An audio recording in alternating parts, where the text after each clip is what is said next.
Good morning, everyone. Welcome to our Wednesday mornings. We're back. We've had a couple of months off because of the summer. The summer's gone. It's wet and miserable around here. It's 10 o'clock on Wednesday morning, and I am today joined in conversation with Mary-Anne, who sits on the other side of the world to me. She sits in Australia.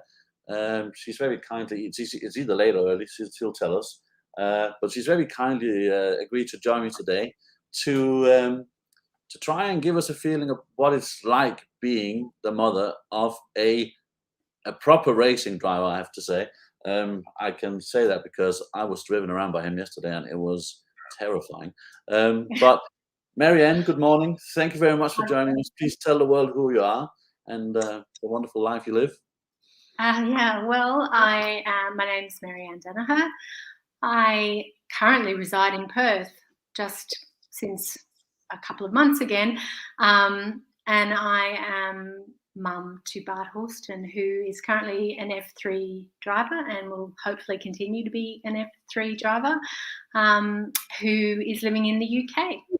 So that's what I do. And Brian, it's 5 p.m. here. So a very decent hour of the afternoon. And it is not the beautiful blue sky that Perth normally is. It's actually raining and it's been really windy and stormy. So there you go.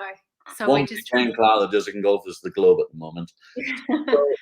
Now listen, I wanted to get you on here today because obviously I've spent a lot of time with yourself, with your family, and with Bart especially, and it's everyone is we always talk about Bart and the wonderful things that he does and the exciting thing that he does, and I just wanted to cover the mother's perspective of this because the stuff that you've gone through over the last few years is quite extraordinary, and it's an extraordinary story to tell. So let's start at the very beginning.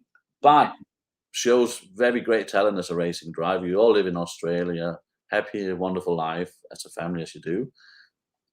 What goes through your head when it triggers that actually Bart's got real talent here that you need to try and pursue as a mum? What goes through your mind? That's a hard one because, to be totally honest, I would say it's probably only in the last month or two that I've actually believed he has real talent. I know that sounds crazy, but as a parent, certainly myself, it's hard to believe that about your own child. So what you want to do is to keep the opportunities going. So obviously he was a good karter. He was very good, but it was always for us about keeping it fun, learning, building resilience, and just competing as a sports person in that arena.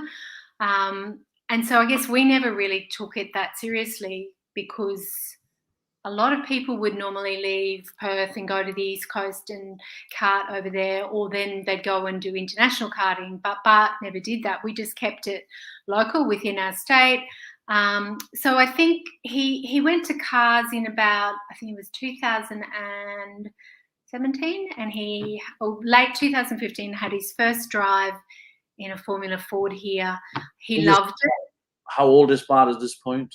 15. So he couldn't drive a road car. So he had to go around the track late that year to decide whether he'd keep going with karts, because he'd gone up to a senior level in karts and he'd done really, really well that year in 2016. And then he hopped in a car.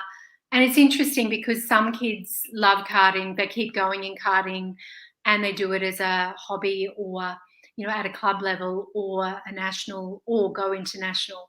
But for Bart, he just jumped in a car and it was always going to be cars for him. He still likes to get in a go-kart, doesn't do it often, but it was always going to be cars. So that sort of started a chain of events. And to be honest, Brian, you just get swept along a little bit and you think, well, let's just give him the opportunity to grow and learn a bit more. So he competed on the east coast of Australia, which was really tricky. So for people that don't know, Perth is the most isolated city in the world. Where we live, we're similar distance to Singapore, as to my hometown in Brisbane on the other side of the country. So flying over to Sydney and Melbourne, was hard work commuting for a year in 2018. So it was sort of at the end of that where we went, well, what should we do? Should he have opportunity to go to Asia, or what should we do? And it just happened that he had a opportunity to go to the UK and do some coaching, and then it just became this momentous thing in a way. And yeah, just I guess you think they've got talent, but you're not there yet, and so even now, like I said, even 2 months ago, I'm just starting to see all those years starting to come together for him. Oh, that's I think that the talent is undoubted. Having sat right next to him yesterday, seeing him perform his craft, it's mind blowing, it's mesmerizing, and to be honest, it's quite scary when you just sat there. The bend's coming very, very fast towards you. Now, there must have been a time when you were obviously sat. I was just sort of interested in the feelings that because obviously one thing is karting. They could be fast and powerful, but you said that he started racing in his first proper car when he was 15. Mm-hmm. Now, that must, as a parent, be quite a daunting thing, seeing your, let's be honest, a young child put himself into what is a very, very powerful machine. Hurdling along. What did that feel like? It didn't feel as bad as when he started karting. No? So, yeah, it's really interesting. I mean, the number one question I always get asked if it comes up in conversation that Bart does what he does. So I'll meet someone, it'll come up and they'll go, "Oh my gosh, aren't you terrified?" And honestly, I was more terrified in karting because it was so new. Yeah. I like sport, generally like all sports, and I'd come through being a sports person myself. My husband Paul was too, but not in cars. So karting, and they're little. So he was 8. So he was a late starter for karting because he was 8. But they're little, and you see them in that, and you see them have perhaps a bingle with someone or something, and you're more concerned then. To be honest, by the time they get to the car part, you've sort of learned. Yeah, to be honest, the things that upset me more are the disappointments. That's the harder thing to handle than the fear. And also, I think if the fear bothered me that much, I would just have to not watch or go away. And there have been a couple of times. Once where my husband Paul's told me something's happened, and I hear about it, and I think, I'm really pleased that you were there and you saw that and I didn't. Yeah. There's a difference between intellectually processing something. So really, they've only been, I think he had an accident in karting early on. It probably wasn't bad. And he had one sort of what I would call a scary incident last year, actually, in a practice session that was a really freak thing. And the only reason I knew it was serious was that Paul called me and said to tell me what had happened in case I saw something. So sure. I knew it was scary. So, but honestly, maybe it's just me and the way I process it, but I look at the fact that all sports have an inherent danger. Well, golf does, hit by a golf ball. But getting in my car every day and driving out on the road is more dangerous, probably, because even though cars are very advanced, the race cars, you have to put your trust in the technology. And, so no, to be honest, I don't get terrified at all. Good. I'm just more upset about other things. Before we move on, I just want to say to everyone who's joining us, obviously, thank you for joining us. Please like and share this thing. If you have any questions, I know that for everyone watching on, especially YouTube and Facebook, you can, if you have any questions for Mary-Anne, we will place them in. We'll try our hardest to answer them. If you have any, if you can't answer them right now, then we certainly will come back to you later on. If you want to connect with Mary-Anne, I know she's on Facebook, she's on LinkedIn, especially. So if I'm on Instagram. And So please, you can get me through Bart's website because I see some of the emails, the info@barthorsten.com. please feel free to connect and connect with Mary-Anne there. Yeah, please So I do. just want to sort of move on a little bit because they at some point, obviously, as a family, you make the decision that you're gonna pack up, and you're gonna move the entire family to the UK. Because obviously I'm grateful for. I would never met you if you didn't. So that's a huge thing for a family to do. Now I'm a Danish person living in the UK, so I sort of know what it's like to move away from your network, your surroundings, your safety nets, and all that kind of stuff into a brand new place. And you've traveled across the world, so sort of from your point of view, that must have been, as a mother, because obviously there's Ed as well as another child. So what was the thought process that went through your mind when you sort of, were making those decisions? I think what had happened was that we'd sort of had a year to process it in a way, because when Bart first got in the cars, and in 2017 he did the Formula Ford Championship here in WA, there was some suggestion that he might go to the UK or should go to the UK or go to Asia. And we sort of talked about it, and Bart was going into year 11 here, so that's like the beginning of the equivalent of A levels. He's a very intellectual, academic child, so there was that was always going to be difficult. So it was very last minute, so we didn't do anything about it at that point, and we just went, it's too early. And I mean, now we realise they go over there and go into boarding school at 14 and race and that, but we never we wouldn't have sent Bart on his own. That's just our family decision. We wanted to stay together as a family. So in 2018, it became a possibility, probably mid-year. And I guess we discussed it, and it was discussed within the family, but of course we had to keep it completely confidential, just between the four of us anyway. So I had the boys knowing that perhaps they may not be going back to school the next year, but not really knowing. So as a mum, you just deal with the emotional side of stuff, really. Sure. The decision itself is the end point, but it's managing all the other things along the way that were really interesting. And the fact that, as you mentioned, our younger son, Edmund, it would have a really big impact for him.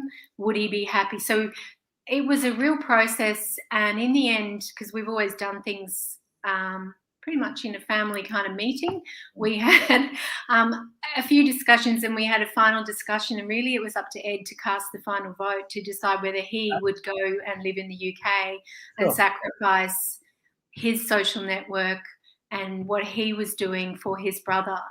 Sure. And if Ed had said no, we wouldn't have done what we did, right. Or we would have had Paul and Bart travelling over, and we would have stayed. Sure. So yeah, it was interesting. I can imagine that must have been that's a huge thing for any family to go through. So yeah. It sounds like you dealt with that in a fantastic way. So we just had a question come in from Karen Buckley. Now I'll be honest, I don't know the answer to this. Karen, thank you very much for coming in and asking this question. We might need Bart or Paul to answer this for us, but what sort of an engine is on a Formula 3 car? Oh, that's a good question. I know the chassis is a Tatus. Something's Delara. Don't ask me, Karen, the technical questions, but it's on the GB3 website, or the British F3 website. And Ed isn't with me at the moment because he can answer that really quickly. Yeah. But I know it's a Delara. It's a Tatus chassis. Sure. We will get an answer for you, Karen. We promise you that, and we will post the answer to the question in on. This is coming from Facebook, so we will post it into the question on Facebook. Thank you very much for the question. And there's another comment from Karen. Thank you very much for that. That's very kind. Thank you, Karen. So yeah, no, that's it's amazingly interesting stuff, and kudos to you for making the decision, to give in as a family about the opportunity to come across. So you obviously came across, and you've been in the UK for a while. You are no longer in the UK. You've gone back to Australia with Ed. So talk a little bit, because obviously I think the time so far in the UK is, I think we've done a lot of work to try and document that quite a lot. So there's obviously a journey inside the UK, but at some point that journey comes to an end for you and Ed. You have to go back to Australia, separating the family, I suppose, for the first time. That must have been a challenging decision as well. It was, but it was one of those, because we'd been there for 2 years, we'd planned to leave and go back to Australia at the end of last year, but the pandemic got in the way quite a bit. So in the end, because Ed needs to get on with his life, and he's given his brother 2 years in the UK, and it was a hard decision in some respects, but Ed had a great opportunity back here. So Paul and I didn't hesitate making the decision that I would take Ed back here, because so he can get on with his life and do what he wants to do, because that's only fair given that, he did what he did for his brother. Of course. So it's not an ideal situation. Had there not been a pandemic, we probably would have managed it differently, but that's just the way it is at the moment. And I mean, so many families are separated from loved ones, and in much more difficult circumstances than us. So yeah, no, absolutely. So you do what you can, and the fact that Paul is still here, supporting Bart, it's a great testament to you guys as parents. I know that Paul is planning on going back as well, so that means that the three of you are going to be back in Australia, and Bart's going to be here in the UK. So yeah, that'll be a new chapter. That's a different kind of dynamics, I suppose. Obviously, Bart is, he's 19 now, isn't he? So he's 19. I'd say he's launched, Yeah. That's what you do all those years when they're little, when they're toddlers, and all the way through. What you do is you get them ready for this moment, and I guess he's launched, and I'm really proud of that, and I'll miss him, but that's what I hoped, that I would raise a child that could do, live on his own. And I never thinking it would be the other side of the world, but I went and lived in a different city to my parents too. So how could I object? It's one of those things as a parent you have to sort of learn somehow how to deal with, and rest in the fact that you've obviously done a fantastic job, and he sits where he needs to sit, doesn't he? So that's right. Yeah. So that's obviously great. So hopefully, we're all quite sure that Bart will make it and he'll become a fantastic, superstar. So that's going to make travel easier. He's going to travel around the world driving, and the traveling distance. That would be nice. We've got a lot of steps to go. So that's all wonderful stuff, and there's a lot of difficult stuff there. So thanks for sharing that with us. It's a pleasure. There's lots of ways. So there's things that we haven't talked a lot about is sort of the whole Australian piece, in terms of Bart. What's going on in Australia in terms of Bart and his brand and all that kind of stuff? So I mean, obviously part of our decision to come to the UK was to build the relationships in the UK, and fortunately we met you, and you've been on board for the longest of anyone, so you've seen Bart go from a young man to an adult. Really, in those couple of years, a lot has changed, and I imagine you've seen a lot of change in him, just as a driver and as a person. I think what we hadn't done was done a lot of work back here in Perth, because we couldn't really it was very difficult last year, and just to get back on the ground in Perth has been hard. What we had done really well was build relationships in the UK. So Bart's got some good relationships there, people around him, a good support network, all the things that were important, and then hopefully continue on and find some sponsorship to help take him to that next step of the journey. I'm working back in Perth, and then Bart and Paul remotely, on trying to find people in WA, maybe, and Australia, particularly WA, because he's a WA boy, to support him. There's some amazing tech businesses and different things, people here that, might want to be on a global stage. That would be really exciting to have them on board. So, we've been reaching out to some people here, and hopefully, fingers crossed, something will come of that too. Yeah. Because, Bart's next step in his journey is really reliant now on outside help. As parents, we've taken him as far as we can, not emotionally, obviously, and in that kind of support, but in terms of financial support, we can't continue further, and we really need a team of people and a team of sponsors who are willing to step in and be there and promote their businesses and get, the part of the experience and the business side of things. So, on the ground in Perth, it's really different. To be honest, Brian, it was a bit of a culture shock when I came back, because WA in particular, because the borders have been closed for so long and there's zero COVID, it feels, as Ed so aptly said, it's as though we're in a time warp. It's so nothing has changed since we were back at Christmas 2019. Sure.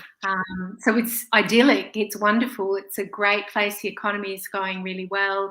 But we just can't get out and people can't get in. So, it takes a little time to go back into it. So that sort of segues quite nicely into sort of what I wanted to ask you about, because it leads us nicely into this sort of that, you and me, we're aware that for Bart to successfully into the next part of what the people around him, recommends that he does next as part of his journey, money is needed, significant amount of money is needed. So sponsorships, there's lots of different kinds of way of sponsoring Bart. So one of them is to be part of the Bart Horsten 50 Club. Do you want to tell the people a little bit about what the Bart Horsten 50 Club is? Yeah, so it's called Club BH50. You can read about it on Bart's web page. And also we do some promotions on his social media. The idea behind it actually came from the fact that Bart really, he knows that there's people out there that obviously love to get some people on board with significant amounts of money to sponsor, but there are a lot of people who want to be involved and help him as well, in a smaller way, but still in a really important way. So by following him on social media, that's really important. People don't realise and understand that growing those numbers will have such an impact on him being able to attract the kind of brands and sponsors that he needs. So even a little thing like a follow or getting some friends to follow is a huge thing. Club BH50 was really so that people would get the insights from Bart, like behind the scenes stuff. So what you see, not that there's a lot that goes on. So what you see in a lot of the social media is a more streamlined view of perhaps what's happened, whereas what you find with the Club BH50, it's about people getting videos directly from Bart's thoughts about how he's going, what's happening. You'll learn about racing, you'll learn about actually why something happened on the weekend that you weren't really aware of in all the other media, because there's not the detail there. So it's a way for people to be involved. And I think when we started it, Bart's been always really, he always has believed in supporting young drivers and giving back. And he's not at a point where he can do that financially, but he's done that in the UK by going along and mentoring and working with young drivers in karts and even with cars. And he does that often on social media. People reach out and he does that for them. But this was also a way that perhaps young drivers who like to know more about what happens with a race car driver can do that for a membership. The annual membership's £50 or it's $50 Australian. So it's not a huge amount. That's for a year, and you get newsletters every month. You get some photos from the weekends, so the proper high-res images from race weekends, which are pretty amazing. And then you get lots of video. You get some video content from Bart and that kind of thing. You usually get a special surprise gift. I think it's really worthwhile because I think you learn things you wouldn't normally learn. Absolutely, it's a fantastic way of connecting with Bart and staying connected and in touch. And everyone can go to the website. They can go through there and they can sign up. You can go to Facebook and all these places and click on the Bart. And also, I think people need to understand that, you know, sponsoring huge amounts of money is really important, but you don't realise that all the other things that Bart has to do, like the performance training or just the PT visits and all those things, every little bit helps, and those memberships help with that so much, you know. Every pound counts in towards that. So that's wonderful. We need as many as possible to go and join the 50 Club as we can. And that sort of leads us into the final bit, and that's the big sponsorships. Now, obviously, there's some big goals for Bart for next season to get into the FIA F3, and that has a big price tag. So for anyone who wants to be part of Bart's journey, we all want him to end up in an F1 car. But in order to get there, we need some people to come along with us to help financially lift that burden, because that is a financial burden. There's no way around it. So there's a big opportunity here and I can say this because I've been part of Bart's journey. The exposure you're getting is extraordinary. It really is. It's so worth every piece of energy and piece of money. So talk to a little bit more to us, Mary-Anne, about the bigger sponsorship deals and how that works. So for anyone who is interested, we have a sponsorship proposal. It's a very professional document that outlines what it's like to be get into the sport ecosystem, particularly FIA F3. So Bart's ready. We've developed him, and that was always our goal, through karting, was to develop him as a driver. It wasn't about winning, it was developing. And in the UK, the 3 years have been about developing skills to get him to go to the next level. So the next level is FIA F3. That runs alongside F1. So any business that's involved with Bart on his car would have exposure to a global audience, the same audience. A lot of people that watch F1 watch FIA F3 because the races are before it, generally, sometimes after, but generally before.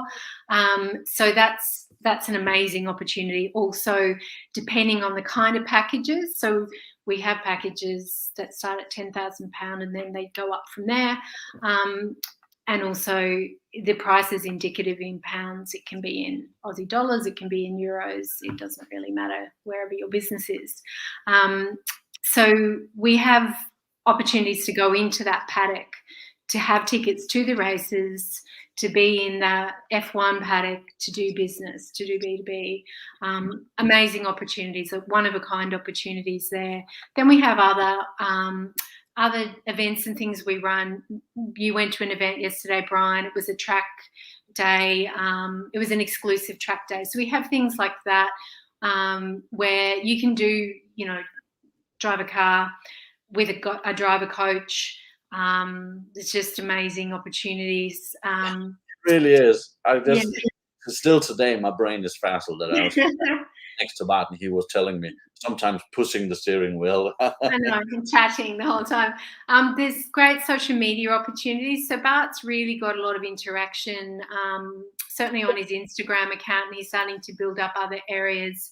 And the thing is, if he is driving in FIA F3, as soon as you announce, you get a lot more numbers and a lot more eyes on you, just because you're in that paddock, and you have a lot of people that just perhaps follow that championship or that championship and F2 and F1.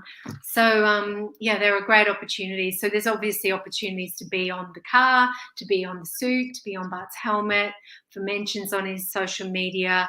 Bart is a very good speaker. He can do speaking events. He's pretty comfortable doing a lot of things, and that's pretty much what we did in the UK. And you would have seen that, Brian, where we brought him as a young man, and we've developed him as an adult, but as someone who is really confident, able to speak in public, really enjoys spending time with his sponsors.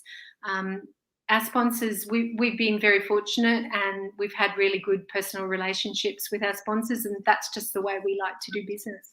Yeah. No, that's honestly, Bart really as well. Bart is a credit to you guys. He really is, Mary-Anne. You know, but well, Thank you. both your sons are. You know, this weekend my wife met Bart for the very first time, and the very first thing she said after was, well, "What a tremendously nice young man he is." Oh, So that's very, very nice. grounded, down to earth, and no, he's a credit to you guys, because you and Paul are fantastic people, and so are your two children. So now, listen, we're gonna have to wrap this up. You know, Yep. probably talk for hours and hours. I just want to sort of shout out to everyone out there. You know, if you really have interest in motorsports, if you're a business owner and you want to get your brand seen, I don't think there is a better way of getting out to a large audience than to be part of the whole Bart Horsten experience. If you have any questions about being a sponsor, being part of this, feel free to contact me on all our social medias. I know Mary-Anne and Paul and Bart will be happy to answer any question you have, and you can find them everywhere. You know, so Bart's everywhere. He's on Instagram and Twitter, LinkedIn, Facebook, what have you. So is Mary-Anne and Paul. So I'm sure that I'm not speaking out of turn when I say, just if you have any questions about sponsorships, just track them down and find them on all the channels, and I'm sure they'll be happy to accommodate any questions you have. Yes, more than happy. And Bart is very responsive. You know, even if you're a sponsor or if you're a young karter and you have a question, he's happy to answer them. He's very responsive. Yes. Mary-Anne, thank you very much for joining me today thank you. on this live stream. Everyone, thank you very much for watching. We'll be back live again next Wednesday. Next Wednesday, I'm joined by a young lady called Georgia Portogallo. She is, it's a very popular term called an influencer. Now, I'm an old fart, so I'm a little bit puzzled about what that's all about. So she's going to come on and tell us and enlighten me and hopefully everyone else on what that actually means and what it's all about. So come and join us again next Wednesday. In the meantime, have a great week, everyone. I hope it dries up wherever you are, and we shall see you again in a week's time.